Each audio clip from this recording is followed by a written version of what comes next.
Siz ishlab chiqaruvchisiz. O'zbekistonda o'z brendingizni davlat ro'yxatidan o'tkazish sizga bir qator ustunliklar beradi. Bu ustunliklar iqtisodiy, huquqiy va strategik bo'lishi mumkin. Demak, davlat ro'yxatidan o'tkazgan holda siz bir qancha iqtisodiy ustunliklarga erishasiz. Afzalliklari nimalar? Bular raqobatda ustunlik, franshaysing, ya'ni biznesingizni kengaytirish imkoniyati va shuningdek litsenziyalash imkoniyatlarini va boshqa ruxsat beruvchi hujjatlarni yana ham yaxshilanishi.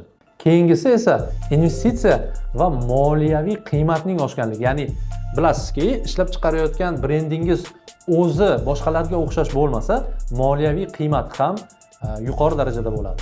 Agar siz ishlab chiqaruvchi sifatida o'z brendingizni qanday qilib davlat ro'yxatidan o'tkazishni bilmayotgan bo'lsangiz yoki sizga sifatli yuridik maslahat va yuridik yordam kerak bo'ladigan bo'lsa, albatta quyidagi raqamlarga qo'ng'iroq qiling va biz sizga albatta bepul yuridik maslahat bilan birgalikda o'z brendingizni qanday qilib davlat ro'yxatidan tegishli tartibda o'tkazish mumkinligi to'g'risida amaliy yordam beramiz.